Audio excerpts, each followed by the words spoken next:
supposed to say free. Yeah.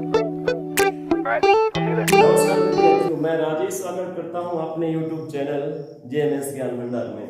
आज की इस वीडियो लेक्चर में हम फिजिक्स कक्षा 12 का यूनिट दूसरा धारा विद्युत, जिसके अंतर्गत पढ़ने वाले हैं अनुगमन वेग तथा विद्युत धारा में संबंध।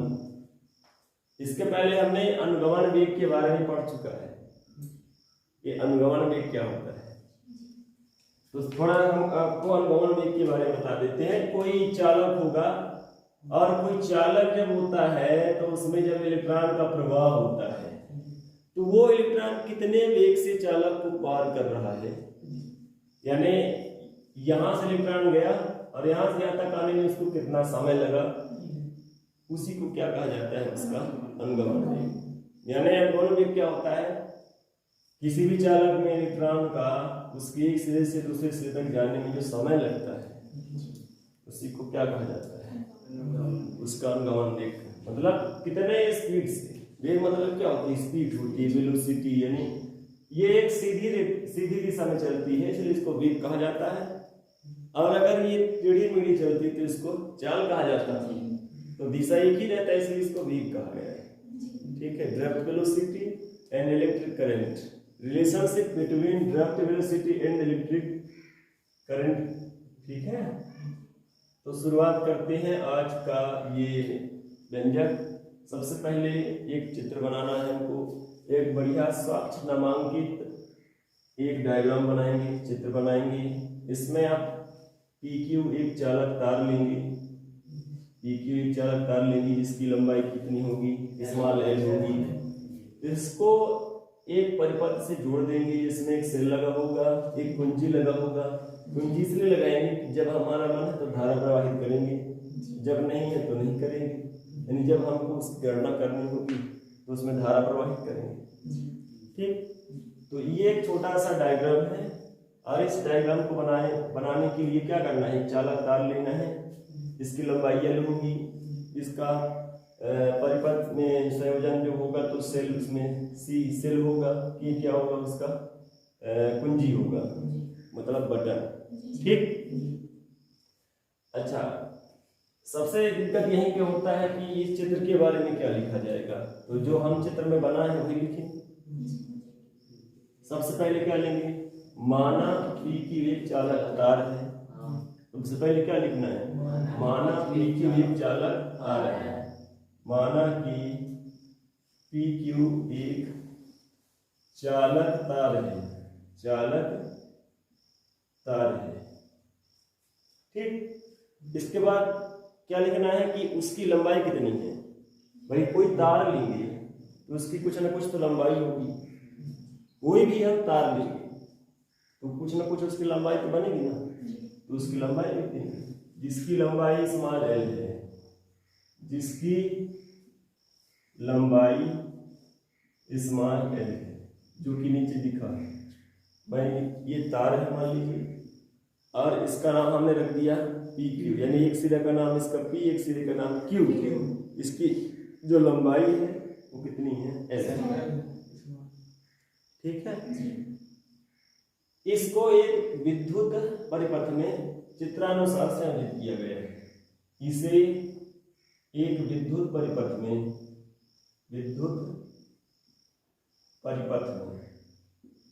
कैसे संयोजित किया गया है, चित्रानुसार संयोजित किया गया है, मतलब जोड़ा गया है, संयोजित किया गया है। ठीक है, तो इस प्रकार से हम इसको संयोजित कर देते हैं, क्या कर देते हैं, संयोजित कर देते हैं। ठीक, आप लोग ध्यान समझते जाइएगा, लिखता हूं पढ़ता हूं, कम समझना जाता है। ठीक, अब इसमें संयोजित करने की बात हम लिखेंगे, माना कि क्या, इस चालक के अनुप्रस्थ काट का क्षेत्रफल क्या है, A। अनुप्रस्थ काट का मतलब ये वाला भाग। ठीक है, अनुप्रस्थ काट मतलब मैं इसको काट दिया इस प्रकार से, तो ये जो भाग दिख रहा है ये वृत्ताकार भाग, इसको अनुप्रस्थ काट का क्षेत्रफल जो होगा माना जाएगा। ये वृत्ताकार बन रही है, इसी को अनुप्रस्थ काट का क्षेत्रफल कहा जाएगा। इसकी जो एरिया बनेगी ऐसे वृत्ताकार, ठीक है। माना कि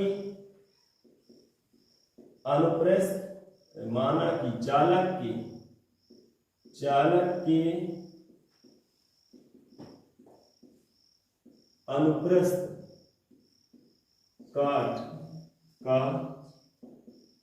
क्षेत्रफल कैपिटल ए है, ठीक है। क्या है? Capital A. किस क्षेत्रफल की बात किया जा रहा है? इस क्षेत्रफल की, यानी हम इस चालक को काटेंगे, ठीक है। जैसे कि ये चालक हो गया, यहीं पे भी लड़के नहीं समझ पाते हैं कि ये अनुप्रस्थ काट का क्षेत्रफल क्या होता है। इसको मैं काट दिया तो ये जो भाग दिख रहा है वृत्ताकार भाग, इसको क्या कहा जाता है? अनुप्रस्थ काट का क्षेत्रफल, ठीक है। तो ये हो जाएगा। अब आप ये बताइए कि अनुप्रस्थ काट का क्षेत्रफल a हो और चालक की लंबाई l हो, तो चालक का आयतन क्या हो जाएगा? तो चालक तार का आयतन, तो आयतन का सूत्र क्या होता है? लंबाई इंटू चौड़ाई इंटू ऊंचाई। तो लंबाई इंटू चौड़ाई से क्या बनती है? क्षेत्रफल। और इसकी ऊंचाई मान लीजिए, ये जो ऊंचाई है, अगर चालक को ऐसे करेंगे तो इसकी ऊंचाई हो जाएगी, और कितनी है? l है। तो क्या बन जाएगी? आयतन। कैसे बन जाएगा? लंबाई और चौड़ाई से क्षेत्रफल होता है, और क्षेत्रफल तो इसमें पहले से बता दिए कि ये इसका अनुप्रस्थ काट का क्षेत्रफल क्या है? ए। और ऊंचाई, यानी इस चालक को ऐसे रख दिया जाए, यानी कि ऐसे पड़ा हुआ है, ऐसे रख दिया जाए तो ये इसकी क्या बताएगी? ऊंचाई बताएगी। क्या बताएगी? ऊंचाई। तो क्या हो जाएगा? ए। तो चालक का आयतन कितना हो जाएगा? ये बात समझ में आया? ठीक है। तो यहाँ पे क्या आ जाएगा? ए आ जाएगा। और वो कैसे आएगा बताया ना? तो चालक तार का आयतन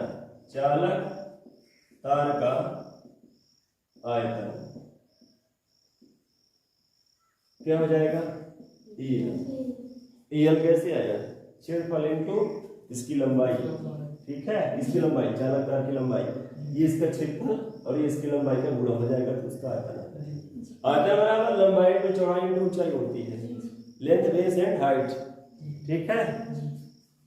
लेंथ मतलब लंबाई, बेस यानी चौड़ाई, और हाइट यानी ऊंचाई, ठीक। इस प्रकार से क्या आ जाएगा? ये व्यंजक जितना आसान दिखता है उतना आसान होगा नहीं, कि ये बहुत बीच में क्या कर देता है? दिमाग को थोड़ा डिस्टर्ब कर देता है बीच में, क्योंकि इसकी शुरुआत कहाँ से होती है यही सब बच्चों को दिक्कत कर देगा। इसका शुरुआत में बिगाड़ देते हैं, इसलिए शुरुआत समझिएगा। इसके फिर नीचे कोई दिक्कत नहीं है, शुरुआत को पकड़ना है। तो ये आयतन हो जाएगा। अब मैं कहता हूं कि इस चालक में इलेक्ट्रॉनों की जितनी संख्या है कितनी है? n है। मान लीजिए एक चालक है और इस चालक में जो इलेक्ट्रॉन है उसकी संख्या कितना है? n है। अब n का मतलब कुछ भी हो सकता है, n की वैल्यू कुछ भी हो सकती है। तो हमने मान लिया कि इस चालक में इलेक्ट्रॉनों की संख्या कितनी है? n, ठीक। तो पूरे चालक में इलेक्ट्रॉन कितना हो जाएगा? ALN, n का उसमें पूरा हो जाएगा। पूरे चालक में लेना है ना, ठीक। मान लीजिए इलेक्ट्रॉनों की संख्या कितना है? n है, तो पूरे चालक में उसमें n का गुणा हो जाएगा। तो यहां पे लिखेंगे, माना कि चालक में, किसमें? इलेक्ट्रॉनों की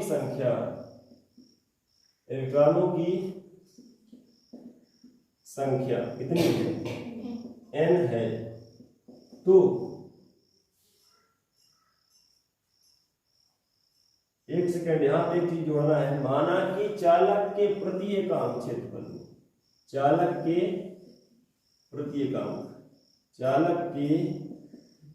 प्रति क्षेत्रफल नहीं, आयतन लेंगे। प्रति एकांक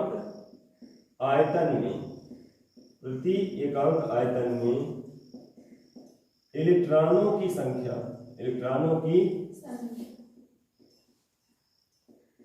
n है, यानी ये चालक हो जाएगा। और इसके एकांक आयतन में, मतलब मैं कहता हूं कि इसको मैंने एकांक आयतन इतना माना, तो इतने में कितना इलेक्ट्रॉनों की संख्या है? स्मॉल n, कितने हैं? n। ठीक है, तो पूरे चालक में कितने होगा n का गुणा, ठीक है। तो संपूर्ण या कि पूरे चालक में या संपूर्ण चालक में, संपूर्ण चालक में कुल इलेक्ट्रॉनों की संख्या, यानी यहां पे क्या हो जाएगा, इसी में n का गुणा हो जाएगा। क्या हो जाएगा, यानी एकांक आयतन में n है तो पूरे में कितना होगा, इसमें गुणा कर दीजिएगा। एक पेन की कीमत 5 रुपए है तो 10 पेन की 10 बना 50, गुणा होगा तभी ना आएगा। तो एकांक आयतन में n है तो पूरे में ALN, यानी उसमें आयतन का गुणा हो जाएगा, ठीक। और भी बता देगा, एकांक आयतन में n है तो एक यानी करने n, लेकिन पूरे आयतन कितना है इसका AL है, और इसमें n का गुणा होगा तो क्या हो जाएगा ALN। आए बात समझ में, ठीक है। अब इसके बाद आगे लिखिएगा, ध्यान से समझते जाइएगा। अब मान लीजिए कि इसके एक इलेक्ट्रॉन में आवेश कितना है E, स्मॉल e, जितना भी इलेक्ट्रॉन है उसमें आवेश कितना है, स्मॉल e है, कितना है, तो पहले यही लिखना है। माना कि यही तो इसकी शुरुआत है, शुरुआत समझ में आ जाएगा तो किधर कुछ भी नहीं है, आप चाहे लिखते जाओ, ठीक है, दिक्कत नहीं है, पर समझना भी जरूरी है, ठीक है। माना कि इसके प्रत्येक इलेक्ट्रॉन या इलेक्ट्रॉनों पर, प्रत्येक इलेक्ट्रॉनों पर आवेश E है, यानी एक इलेक्ट्रॉन पर कितना है E है, एक इलेक्ट्रॉन पर कितना है E है, ठीक है। अब इसमें कोई कहेगा कि जो लोग कागज कलम उठा के लिखते जा रहे हैं वो बाद में कहेगा कि कैसे पढ़ा दिया, तो दिक्कत तो होगा ना। तो जब मैं बता रहा हूं तो मेरे बात को भी मानना जरूरी है कि शुरुआत समझ लो तो सब समझ में आ जाएगा, ठीक है। लिखता पढ़ता तो बाद में बन जाएगा, ठीक है। माना कि इसके प्रत्येक इलेक्ट्रॉन पर आवेश कितना है E है, यानी एक इलेक्ट्रॉन पर आवेश कितना है E, तो पूरे चालक में कितना होगा, फिर इसमें E का गुणा होगा, क्या होगा, फिर इसमें E का गुणा होगा। तो संपूर्ण चालक में कुल आवेश, तो कुल आवेश यानी Q, और Q बराबर क्या हो जाएगा ALNE, इक्वेशन नंबर फर्स्ट।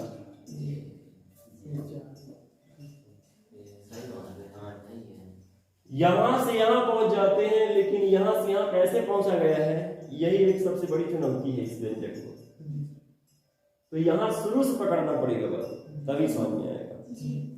और दिक्कत कहां पे होता है, ALNE सब याद कर लेंगे, लेकिन ये नहीं जान पाएंगे कि ये क्या है, L क्या है, N क्या है, E क्या है, ठीक है।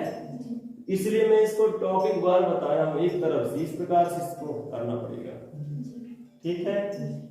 और एक कष्ठा कहीं पे लिख देगा तो बिल्कुल समझ में नहीं आएगा, एक एक पॉइंट बताया गया, इसलिए अब जब ये बन जाएगा तो क्या लेना है, अभी VD अनुगमन वेग की बात, ठीक। यानी अब Q के बाद क्या निकालना है, T, इसीलिए तो इसका नाम क्या पड़ा था QT, ठीक है। यदि चालक में, इसमें चालक में इलेक्ट्रॉनों का अनुगमन वेग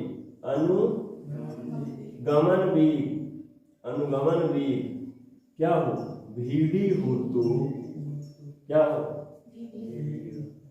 तो चालक को, इलेक्ट्रॉन को चालक को पार करने में लगा समय हो, तो इलेक्ट्रॉनों को